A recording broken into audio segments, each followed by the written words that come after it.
Selamat malam Bapak dan Ibu yang diberkati Tuhan. Salam Patulinan. Pada malam hari ini tidak terasa Bapak dan Ibu, kita sudah masuk pada hari yang ke-8. Kalau dihitung dari tanggal 17 Februari, di dalam kita memperingati masa Prapaskah. Baiklah Bapak dan Ibu, marilah kita masuk dalam suasana ibadah. Kita mengambil saat itu. Ibadah kami Tuhan, kami mulai dengan kami alaskan kepada Allah Bapa, pencipta dunia ini, Tuhan Yesus Kristus, Sang Putra, dan persekutuan Roh Kudus. Amin. Bapak Ibu yang diberkati Tuhan, marilah kita bersama-sama menyanyikan Kidung Jemaat nomor 375. 375, saya mau ikut Yesus. Saya mau ikut Yesus. Saya mau ikut Yesus sampai selama-lamanya. Meskipun saya susah menderita dalam dunia, saya mau ikut Yesus sampai selama-lamanya. Sebelum kita membaca Alkitab, marilah kita bersama-sama berdoa, mohon penerangan dari Tuhan. Mari kita berdoa. Tuhan Yesus, kami menghadap kehadirat-Mu. Kami naikkan syukur Tuhan, Engkau memberkati kami sampai pada saat ini. Dan Engkau memberikan kesempatan kepada kami untuk boleh bersama-sama melakukan acara pada malam hari ini, yaitu persekutuan doa di dalam rangka Prapaskah. Tuhan, kami akan membaca dan mendengarkan firman-Mu. Berkatilah kami Tuhan. Bukalah pintu hati kami, sehingga kami mampu untuk mencerna firman-Mu dan dapat menjadikan pegangan kami untuk melangsungkan kehidupan kami. Tuhan, berfirmanlah Engkau. Kami hamba-Mu siap untuk mendengarkan. Amin. Bapak, Ibu, dan Saudara sekalian yang dikasihi Tuhan, mari kita membuka Alkitab kita, yaitu Surat Roma,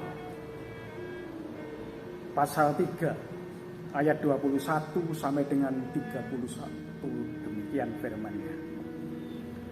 Manusia dibenarkan karena iman. Tetapi sekarang, tanpa hukum Taurat, kebenaran Allah telah dinyatakan seperti yang disaksikan dalam kitab Taurat dan kitab-kitab para nabi, yaitu kebenaran Allah karena iman dalam Yesus Kristus bagi semua orang yang percaya. Sebab tidak ada perbedaan, karena semua orang telah berbuat dosa dan telah kehilangan kemuliaan Allah, dan oleh kasih karunia telah dibenarkan dengan cuma-cuma karena penebusan dalam Kristus Yesus. Kristus Yesus telah ditentukan Allah menjadi jalan pendamaian karena iman dalam darah-Nya. Hal ini dibuatnya untuk menunjukkan keadilan-Nya, karena Ia telah membiarkan dosa-dosa yang telah menjadi dahulu pada masa kesabaran-Nya. Maksudnya ialah untuk menunjukkan keadilan-Nya pada masa ini, supaya nyata bahwa Ia benar dan juga membenarkan orang yang percaya kepada Yesus. Jika demikian, apakah dasarnya untuk bermegah? Tidak ada.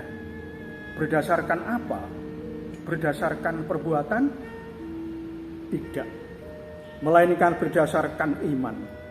Karena kami yakin bahwa manusia dibenarkan karena iman dan bukan karena ia melakukan hukum Taurat.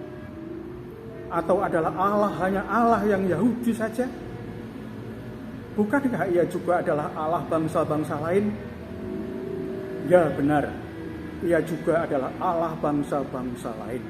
Artinya, kalau ada satu Allah yang akan membenarkan baik orang-orang bersunat karena iman maupun orang-orang tak bersunat juga karena iman. Jika demikian adalah kami membatalkan hukum Taurat karena iman? Sama sekali tidak.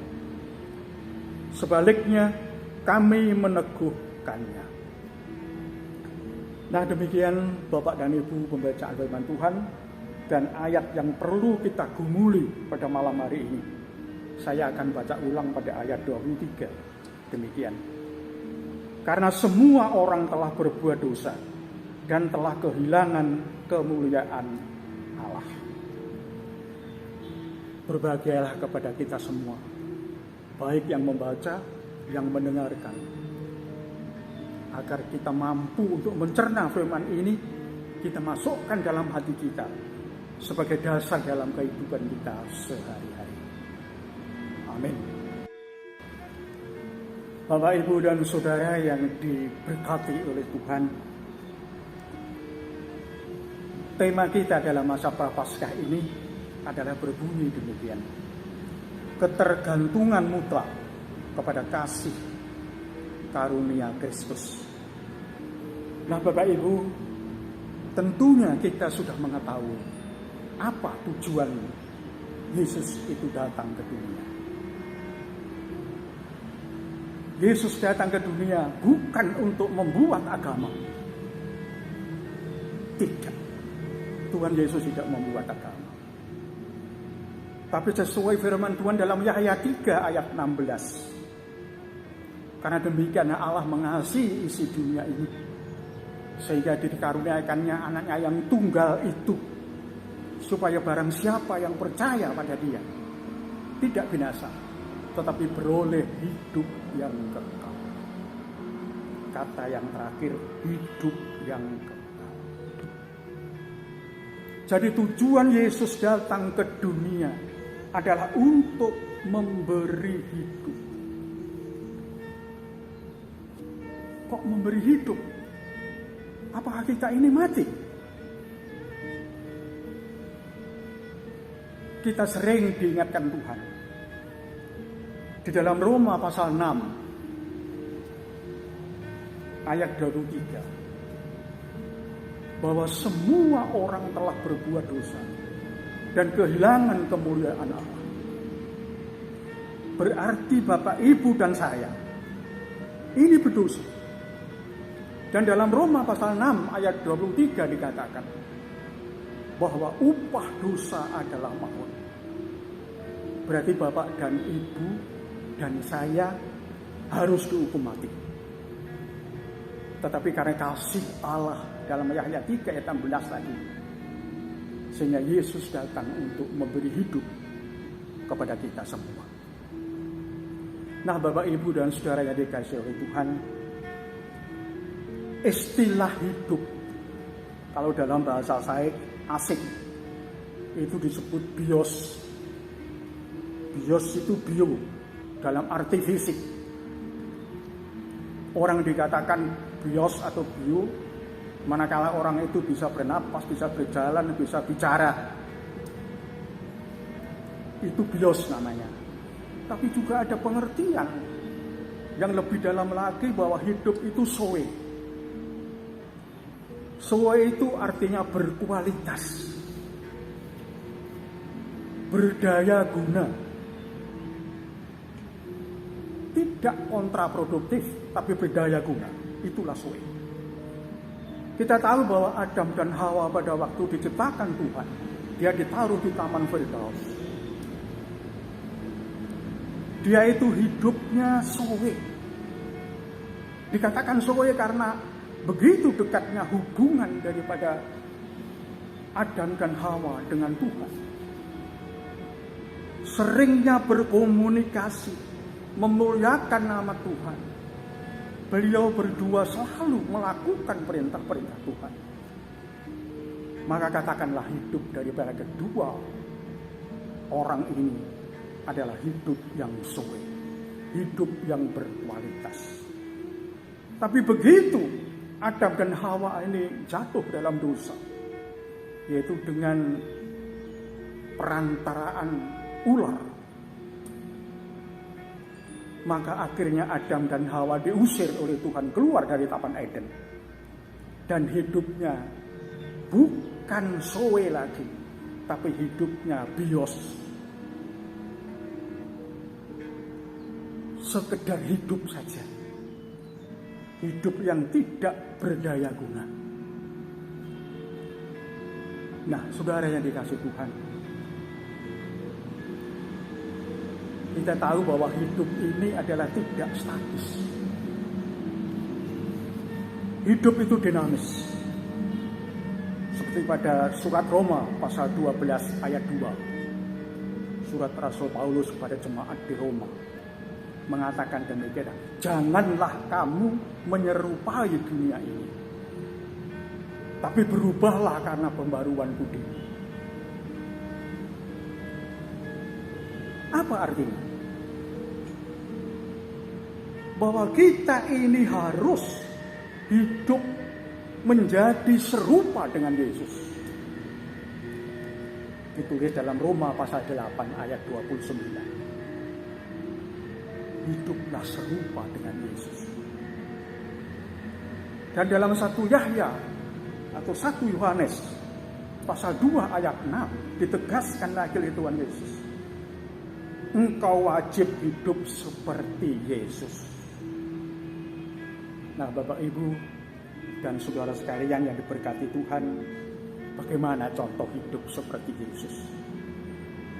Atau dalam bahasa Jawa disebut nulap podo dalam Sang Kristus. Kita lihat bagaimana cara Tuhan Yesus berbicara. Enak didengar, bersih kata-katanya, sejuk di telinga itu enak, di hati itu adem. Itulah Tuhan kita berbicara.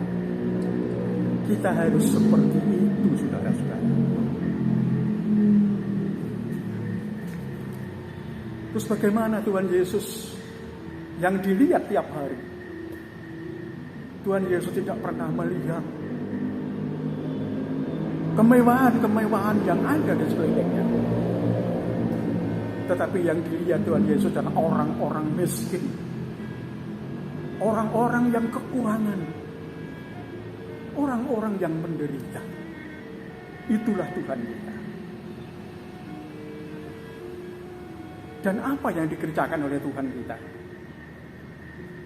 Setiap harinya Tuhan selalu berkeliling di daerah-daerah untuk memberikan makan kepada orang yang kelaparan. Dikatakan memberikan makan 5.000 orang dan seterusnya. Menyembuhkan orang yang sakit, menghidupkan orang yang mati, menolong orang yang sedang berkesusahan. Nah, itu Tuhan kita, saudara. Juga demikian yang dilakukan oleh gereja Kristen Jawi Wetan kan juga begitu. Karena memang gereja itu adalah tubuh Kristus. Saya ingat pada waktu saya pertama menjadi penatua pada tahun 1980. Pada waktu rapat majelis, saya mendengarkan laporan bendahara jemaat. Waktu itu bendaharanya kalau tidak salah Bapak Suryatmo. Beliau mengatakan bahwa keuangan kita defisit. Selalu defisit pada hari-hari ini. Nah, begitu majelis mendengarkan laporan bendahara, kemudian dipelajari oleh majelis. Why? Mengapa? Mengapa defisit? Ternyata ketemulah akar masalahnya, saudara-saudara. Pada waktu itu gereja selalu menolak permintaan dari orang-orang, dari gereja-gereja yang lain kalau minta bantuan. Misalnya untuk membangun gereja. Namun menolaknya itu ada alasannya, karena memang gereja tidak punya uang pada waktu itu.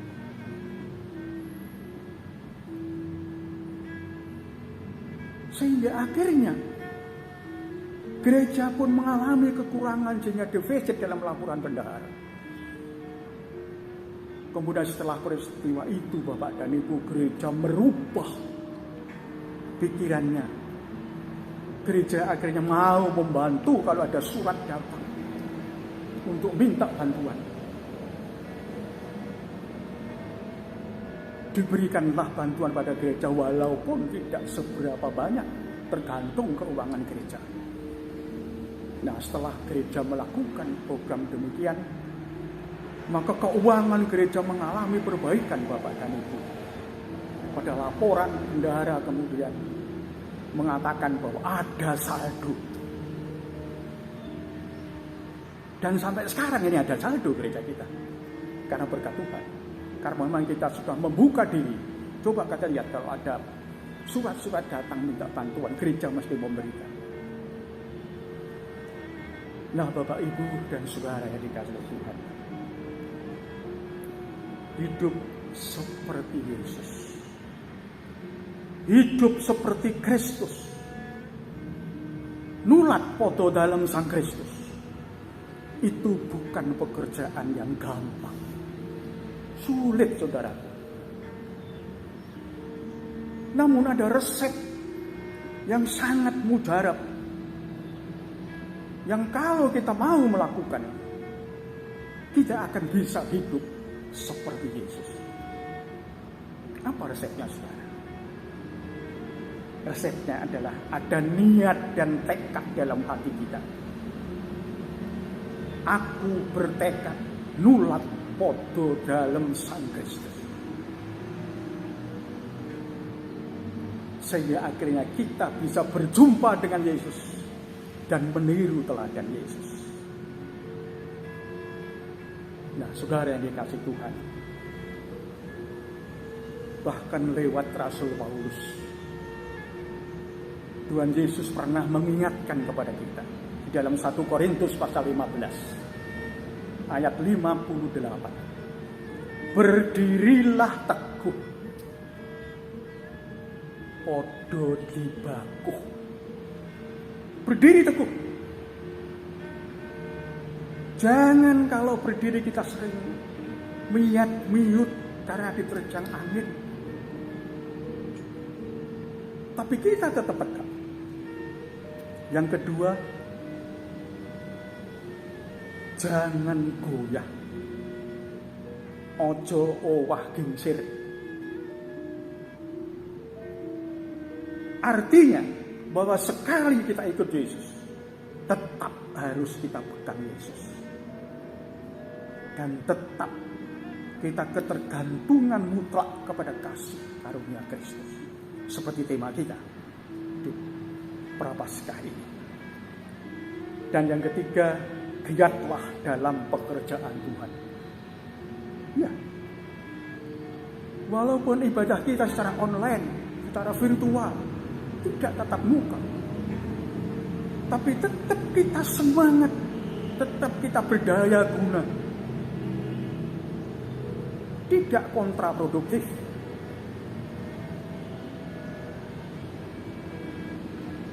Dan yang terakhir, Tuhan berjanji kepada kita, dalam persekutuan dengan Tuhan, jerih payahmu tidak sia-sia. Nah, itulah Bapak dan Ibu dan saudara sekalian, apa yang disampaikan Tuhan Yesus lewat Rasul Paulus dalam 1 Korintus pasal 15 ayat 58, memberikan semangat kepada kita di dalam kita meneruskan perjuangan kita untuk mengabdi kepada Tuhan, sehingga akhirnya nama Tuhan dimuliakan. Tuhan memberkati kita. Amin. Bapak Ibu yang dikasihi Tuhan, marilah kita bersama-sama berdoa sama Allah. Kita tunduk kepala. Tuhan Bapa kami yang di sorga, kami kembali menghadap kehadirat-Mu. Kami naikkan syukur Tuhan, Engkau telah berfirman kepada kami. Biarlah firman itu masuk dalam lubuk hati kami, sehingga dapat menjadikan kekuatan kepada kami, khususnya iman kami kepada-Mu. Tuhan, bila mana terselip salah dan dosa di dalam kami menerima firman-Mu, kami mohon pengampunan. Tuhan, pada kesempatan ini kami berdoa tentang beberapa warga kami yang mengalami sakit. Warga Gereja Kristen Jawi Wetan, Pasamuan Madiun, yang mungkin sedang sakit di rumah sakit, di tempat isolasi, ataupun berada di rumah. Oh Tuhan, Engkau tabib daripada tabib, dokter daripada dokter. Jamahlah dengan tangan-Mu yang penuh dengan kuasa dan keajaiban. Biarlah saudara kami ini dapat mendapat kesembuhan seperti sedia kala. Tuhan, kami berdoa tentang program gereja yang sedang berjalan maupun yang akan berjalan, khususnya masa Prapaskah yang kami lakukan pada hari-hari ini. Tolong Tuhan berkati panitia sehingga mampu melakukan tugasnya dengan sebaik-baiknya. Juga Kau persiapkan seluruh warga sehingga akhirnya semuanya mampu melakukan masa Prapaskah ini dengan sebaik-baiknya. Tuhan, kami juga berdoa tentang pembangunan rumah kapanditan yang sedang berjalan saat-saat ini. Tolong Tuhan, Engkau memberkati, Engkau menyempurnakan, Engkau menggerakkan seluruh warga jemaat untuk memberikan dananya, sehingga akhirnya pembangunan ini dapat segera diselesaikan. Tuhan, kami berdoa untuk anak-anak jemaat yang sedang sekolah, baik di dalam kota, di Madiun ini, ataupun di luar kota Madiun. Tolong Tuhan berkati mereka. Berikan kepandaian, walaupun tidak atau belum secara tatap muka, tapi mereka tidak ada kebosanan, tidak ada semangat untuk menuntut ilmu secara online. Tuhan, kami berdoa pula untuk seluruh warga jemaat yang kena dampak pandemi, khususnya secara ekonomi. Tolong Tuhan, siapa yang kami seru? Hanya Padamu. Memang Engkaulah yang mempunyai kami. Tuhan, berkati saudara kami ini. Berikanlah jalan keluar sehingga tercukupi ekonominya. Dan juga yang paling penting, berikanlah semangat kepada saudara kami. Tuhan, kami berdoa untuk bangsa dan negara kami yang dirundung musibah demikian berat, yaitu pandemi COVID-19. Tuhan, tidak ada yang kami seru hanya kepada-Mu, karena memang Engkaulah yang punya kuasa dan keajaiban. Berkati pemerintah kami, Bapak Presiden, para menteri dan seluruh pejabat di daerah sampai ke desa-desa. Biarlah mereka mampu bekerja dengan baik, dan akhirnya pandemi ini cepat berakhir. Tuhan, demikian doa kami.